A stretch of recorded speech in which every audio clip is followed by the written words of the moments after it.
In today's news, vindictiveness against my client, says Ericksson's attorney who argues in favor of bail.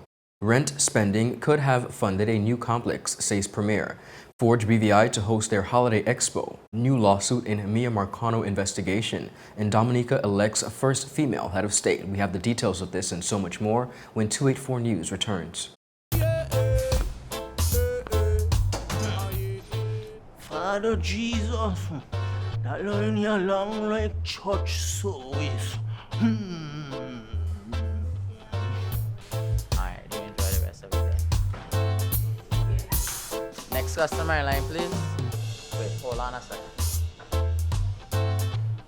Yes, Sonny boy, come, yes, Good son. morning. Good morning, Sonny boy. Hold on there. You must have cut front of people.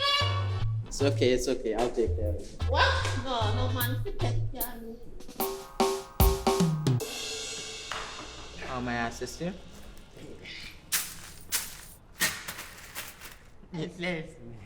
You want top of power? You want top of power?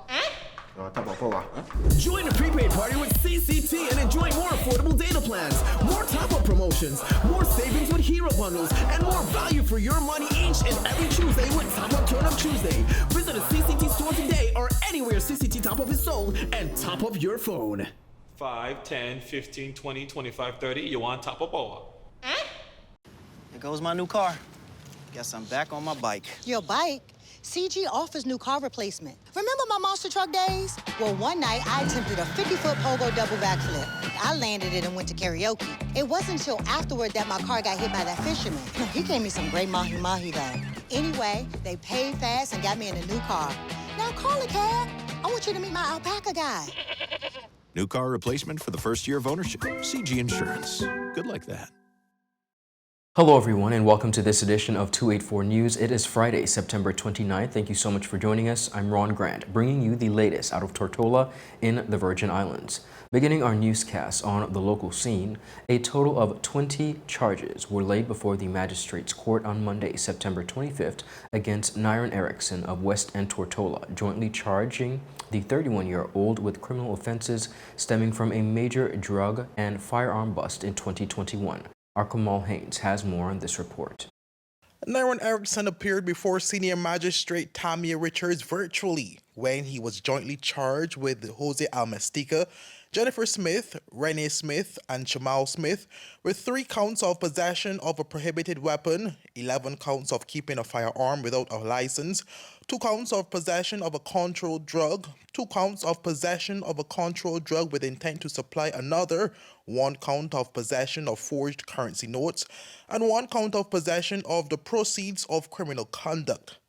The Crown Counsel presented a summary of the evidence during the virtual hearing, alleging Erickson's involvement in criminal activity spanning from January 7, 2021 to December 7, 2021, while incarcerated at His Majesty's prison in Balsam Gut for an unrelated matter. According to the Crown, Erickson was linked to 14 guns, 469.76 kilograms of cocaine, 12.62 kilograms of cannabis, $551,288 in stock cash, and $42,300 in forged U.S. currency, which were all seized following the arrest of Almastica on Tuesday, December 7, 2021. The court heard that after Almastica was arrested and taken into custody, the cell phone that was found in his possession at the time was sent abroad for analysis. The data retrieved unveiled several alleged WhatsApp conversations between Almastica and a known alias of Erickson, West Bank, between August and October 2021. The prosecutor said police were able to confirm Erickson's identity through a personal video that was sent from the device to Almastica and several voice note messages, which is said match other voice notes found in a confiscated device which was taken from Erickson during a prison sweep in June 2021. The Crown said an estimated 500 kilograms of cocaine was discussed over the 16-week period, with an estimated street value of $500 million. As it pertains to bail, the Crown objected to granting Erickson bail. In addition to the serious nature of the offenses, the concerns listed included the risk that Erickson may fail to surrender to custody if granted bail, worries that he will continue to commit offenses and the likelihood that he may obstruct the course of justice. Representing Erickson is attorney Valerie Stevens Gordon, who presented a strong argument as to why her client is deserving of bail. She acknowledged the serious nature of the offenses brought against her client, but reminded the court that similar to the Smiths co-accused who are presently on bail, Erickson has no prior record known to the courts and should therefore be granted similar privileges as a first-time offender. She also argued that all the allegations brought against her client occurred while he was incarcerated, adding that there is no evidence to show that her client had control over the items seized on December 7th, 2021. Additionally, the attorney questioned why her client was only made aware of the charges upon his return to the territory on September 20th, 2023, years after the allegations were said to have been committed. Stevens Gordon further argued that Erickson, after being cleared of money laundering charges in the United States Virgin Islands, returned to the territory of his own free will, noting that he could have gone anywhere else in the world but chose home since he was denied that freedom following his arrest more than 2 years ago. The attorney said she believes an element of vindictiveness is being used against her client and told the court that there are several bail conditions that can be applied to Erickson's case to prevent him from having to serve more time remanded at His Majesty's prison. Following Stevens Gordon's submission, the Crown prosecutor asked for the media's removal from the virtual hearing to present sensitive information to further justify why Erickson should not be granted bail. Whether Erickson will be granted bail is a decision that will be made on October 17th, 2023. Reporting for 284 News, I am Kamal Haynes. Between 2017 and now, the Honorable Natalia D. Wheatley, Premier of the Virgin Islands, estimates that the government of the Virgin Islands has paid some $36 million in rent for office space. According to Premier Wheatley, this money could have been used to build a second government complex. The Premier's comments came in response to questions about what the government is doing to cut costs or save money, particularly in light of the need for funding to finance infrastructural projects. He highlighted reducing rent costs as a significant part of these. All of these rentals that we have right now, since about 2017 to now, we probably spent maybe about $36 million on rent. That's a big number. And that $36 million could have built you another. Of course. Premier Wheatley further noted that the government will likely need to build another government complex to house offices that will remain in rented spaces following the transition back into the admin complex. So we're going to have to build another government complex because even when that complex is finished, we're still going to have a lot of persons on the outside. He also pointed out that there are other potential areas of cost saving, although he acknowledged that some of these might be scary for some members of the society. One such area is the pension system, which he described as a major unfunded liability. He suggested it might be necessary to move to a contributory scheme. Certainly, I mean, there's a number of other areas where we can save money. Some of them persons might find a little scary, but it's something that we have to do. We have a huge unfunded liability. We pay persons pensions and they don't pay anything for their pensions. Exactly. And that in itself it's unsustainable. It's unsustainable and actually can run the government broke. Absolutely. So eventually you're going to have to the government broke. Yeah, is running the government broke? So eventually we're going to have a contributory pension scheme. Viewers, up next, we have more on the local scene. We'll be right back after a quick commercial break. At Higher BVI, we're not just about business. We're about empowering lives, and that is because we aspire to inspire. By choosing us, you're supporting a company that believes in equal opportunities, diversity, and community growth. Our mission goes beyond profit. It's about providing HR solutions, fostering talent, and leaving a positive impact. Join us in building a better future, a better BVI. Choose Higher BVI, where your support isn't just a transaction, it's a transformation. Together, we're changing lives in these beautiful Virgin Islands. Catch all the action from the 2023 NFL games with CCT Live on various channels, including ESPN Channel 412, ESPN2 Channel 413, Telemundo Channel 315, and Fox Channel 304. When you subscribe to any CCT Fire plan, you'll automatically bundle CCT Live. For more information, visit your nearest CCT store or give us a call at 444-4444. Choose CCT Live and enhance your game day experience. This November, the sun rises on the northernmost island of the Virgin Islands and shines over an unforgettable 3-day experience.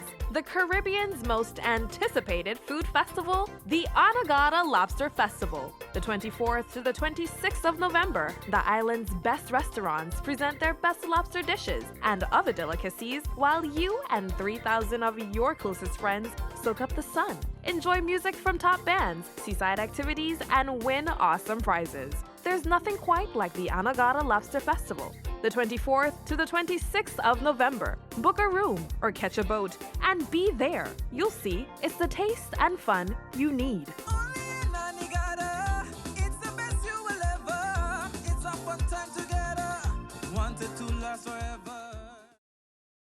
When you're in need of air conditioning, installation, repairs, or replacement services, Markinson Air Conditioning and Refrigeration has the professional technicians, equipment, parts, and ACs to get the job done right.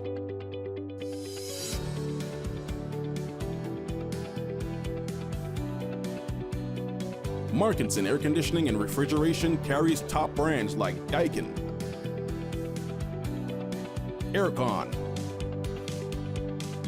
Mitsubishi, and more. We're open Monday to Saturday from 8 a.m. to 5 p.m. Located in Fish Bay.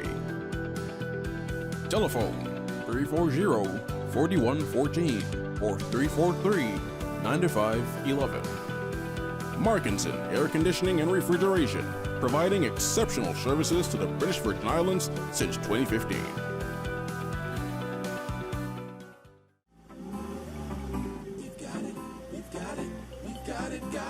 At VI Motors, we've got it. All your vehicles, we've got it. All your auto parts, we've got it. Everything you need, we've got it. We've got oil, in stock. We've got batteries, in stock. We've got tires, in stock. Even brakes, yes, sir.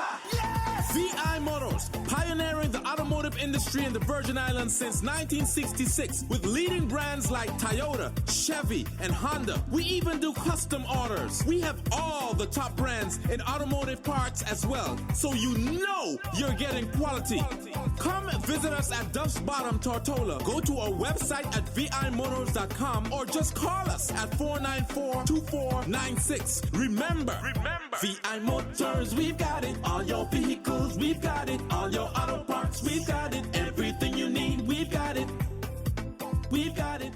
Welcome back, everyone, and thank you so much for sticking with us. You're watching 284 News out of Tortola in the Virgin Islands.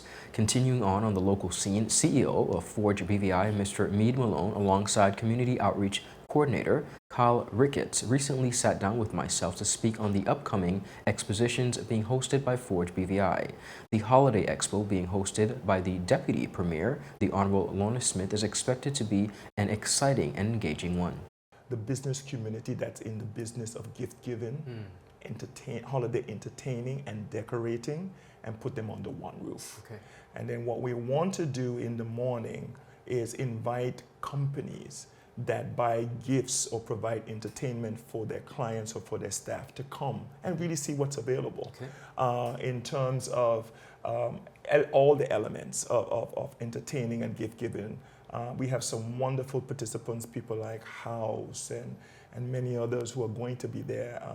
It's going to be decorated. People would remember that Elton Leonard used to decorate the town. Yes, yes, yes. And so he's going to be with us in decorating Forge. Excellent. In a very holiday theme. So we think it's going to be an exciting environment. And House is also going to help in decorating. So I think it's going to be an exciting environment. And for people to come and we have Dr. Arlene Penn is going to be playing steel band in the background. Lovely. And then Caribbean Cellars is going to have a wine expert on site so that you can help you in selecting your holiday wine ideas and so all of that's going to be available, and we're really excited about it. Mr. Ricketts spoke about the registration and costs for the Holiday Expo. So registration for that, there's a premium and standard cost. The premium, it will be $350, and that puts you in on the inside of the hall, okay, the conference center, and then the standard, it is $275, and that puts you along the hallways, which it doesn't mean because your premium and standard means you'll be isolated. Traffic will be flowing in and out throughout the whole conference center down at Forge Parker Pond. So, and it's a great way how we could, being there with the experience of what is to come on that day. I'm a person that when I do stuff, I vision as if I'm already there. And I was speaking with someone, and I was a potential exhibitor who was then a potential exhibitor, but after I explained to her of what I vision, of how I feel it's going to be, she ended up saying, sign me up, Kyle. I want to be there. Amazing. So giving her the glimpse of what we expect it to be, she automatically signed up and will be there, will be present. Additionally, the Holiday Expo will feature a number of local brands, and Mr. Ricketts highlighted the importance of this. So with the selection of the local entrepreneurs, we want to give them that chance to shine. As I said earlier, Forge is about networking and collaboration. So with giving them the opportunity to showcase their brand, it gives them that leeway to find their foot back into the business sector. For the full interview, visit all 284 media platforms.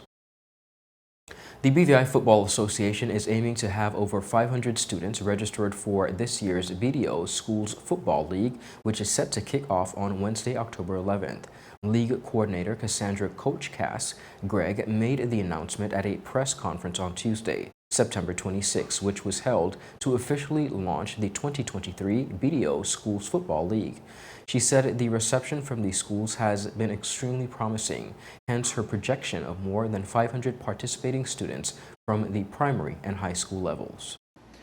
So far we have Enid Scatliff last. That school was one of the schools who we used to get 4 teams from.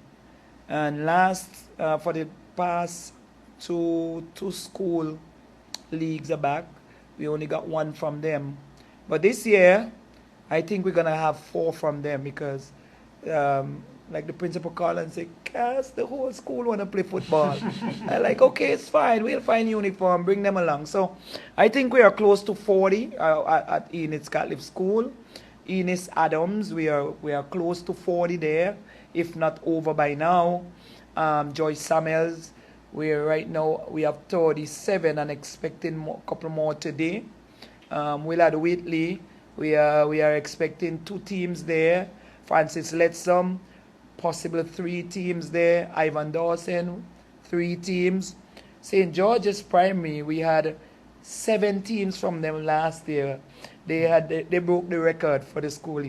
Normally we used to get it from Cedar, but they broke the record last school league with 7 teams, and majority of the kids moved on now to high school. So I'm not so sure how much I'm gonna get in there, but I know I'm gonna get 3 from St. George's, if not more. Brigada Flax, still waiting on numbers from Brigada Flax, but hoping to get 3 from there also. Robinson O'Neill, hoping to get 2 from Robinson O'Neill. Cedar, I'm hoping to get 6, maybe 5 or 6. Agape, I'm hoping to get 1 team from Agape. They are coming back in. They should be new. Leonora Denville, we should have 2 teams from Leonora Denville. We start there last week with the FOS program, and they have quite amount of talented kids on that end. With several of the primary school students graduating to high school, Coach Cass is confident that the numbers will increase at the high school level to foster several teams in respective age groups. in Elmo Stout High School. I'm pretty much sure we can get 2 under 13 teams from Elmo Stout because they're 11 and 12-year-old. I'm not so sure if they're gonna do the U15, which they should, and then we have the Open. So where the numbers we are looking at, I'm hoping to climb over 500 by Friday, but the numbers I'm looking at now for the primary, it's almost 300, not including the high school, and the high school should have another 100 plus. Coach Cass also issued a reminder to the respective schools that the closing date for receiving forms is Friday, September 28, 2023. She urged the schools to have yet to submit their forms to the Football Association to do so as soon as possible. As we all know, that school started a bit late. Some of the school, well, one of the school actually, and that's one of our biggest school, Joyce Samuels, started out last week, and they haven't had a chance to get a practice on the field yet, but hopefully from this afternoon they'll be out. So we're still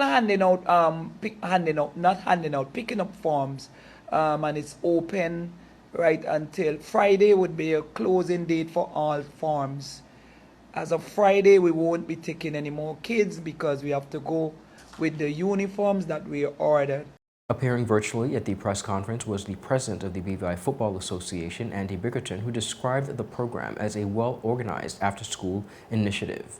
He highlighted the success of the program by referencing the BVI senior football team, stating that 17 of 25 national players passed through that program. We recently had Luca Chilwell sign a full professional contract. He started on the youth program at 5 years old, so a good example of what can be developed. We have a number of players that have come through the youth program, the after schools program, that are now in education overseas, either in academies in the United Kingdom, colleges in Canada, the Netherlands and the United States. So it's not just about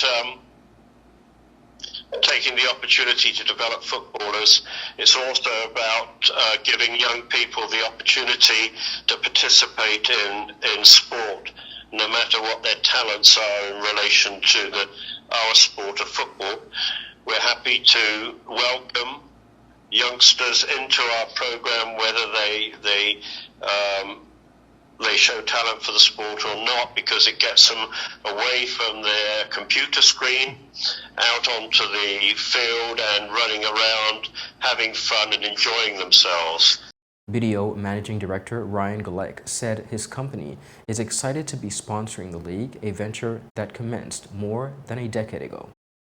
Development of youth football is a passion of BDO, or development of youth anything is a passion of BDO, and the youth our sponsorship and our partnership with the BVI Football Association for this amazing BDO Schools Football League is a demonstration of our investment in development of youth exercise, youth lifestyle, youth wellness. One of the things that BDO really pays a lot of attention to is the whole concept of wellness and improving the wellness of the general population. We believe that needs to start with the young people.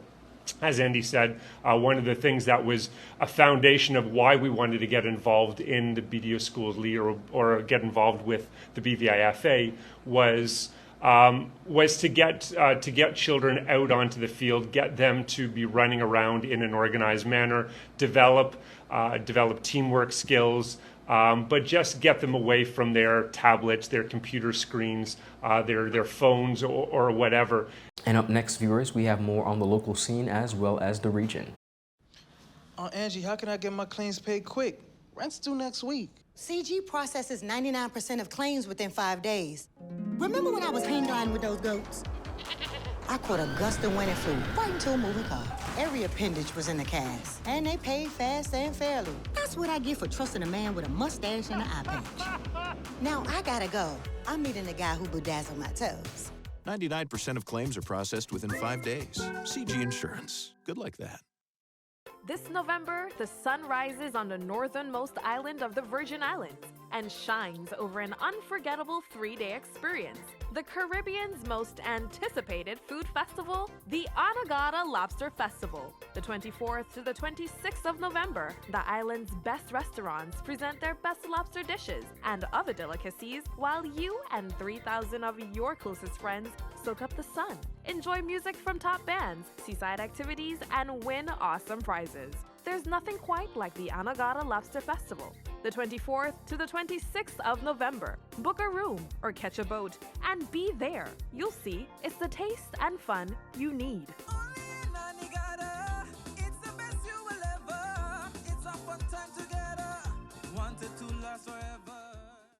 At Higher BVI, we're not just about business. We're about empowering lives, and that is because we aspire to inspire. By choosing us, you're supporting a company that believes in equal opportunities, diversity, and community growth.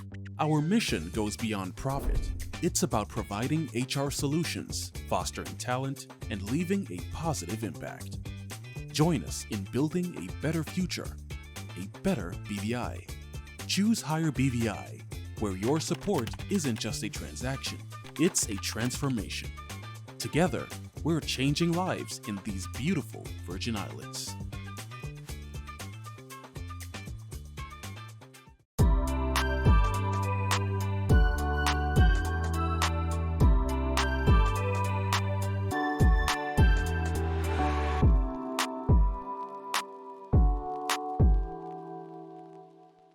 Catch all the action from the 2023 NFL games with CCT Live on various channels, including ESPN Channel 412, ESPN2 Channel 413, Telemundo Channel 315, and Fox Channel 304. When you subscribe to any CCT Fire plan, you'll automatically bundle CCT Live. For more information, visit your nearest CCT store or give us a call at 444-4444. Choose CCT Live and enhance your game day experience. Welcome back, everyone, and thank you so much for sticking with us. Continuing on the local scene, the family of MIYA Marcano, a 19-year-old student with ties to the USVI and BVI, who was discovered dead near her apartment in Orlando, Florida in 2021, has initiated a lawsuit against the Orange County Sheriff's Office and 2 deputies. The family alleges negligence and civil rights violations in the handling of her case. According to the lawsuit filed on Monday, the Sheriff's Office and 2 of its deputies possessed enough evidence to either save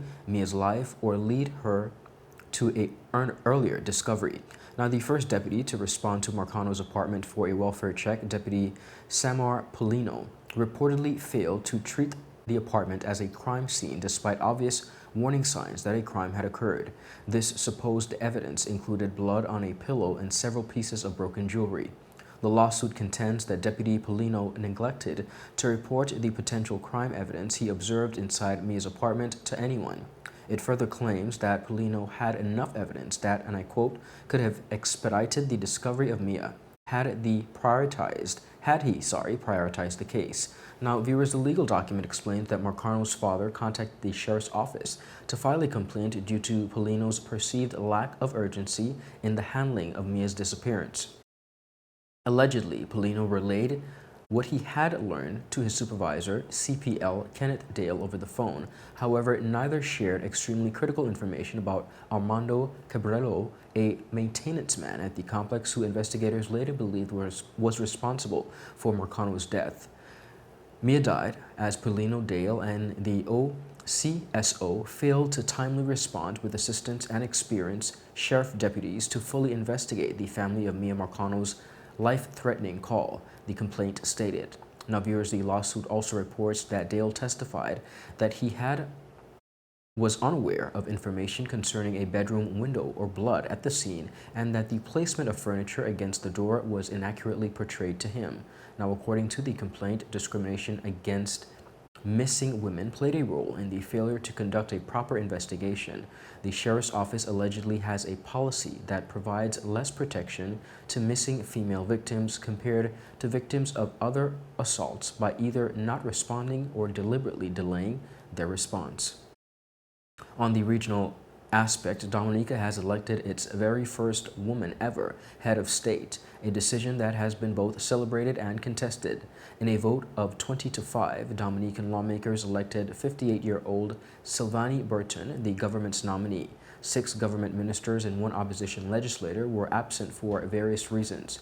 Burton faced a challenge from Annette Stanford, but ultimately emerged victorious. She will be sworn in on October 2nd. Interestingly, both Burton and Stanford hail from the Kalingo territory, home to the descendants of the country's indigenous people, the Caribs. Burton has been a senior public servant since 2014 and the permanent secretary in the Ministry of Environment, Rural Modernization, Kalingo Upliftment, and Constitutionally Empowerment upon her retirement. Now, Burton has served as a Justice of the Peace for some 25 years and holds a master's degree in project management and a bachelor's degree in rural development. Viewers, that is it for today's news roundup. Be sure to follow us for your daily news updates at 284media.com, and of course, like us on Facebook at 284media and 284BVI on Instagram and Twitter. I'm Ron Grant. Have a beautiful and enjoyable weekend. Happy Friday. Goodbye.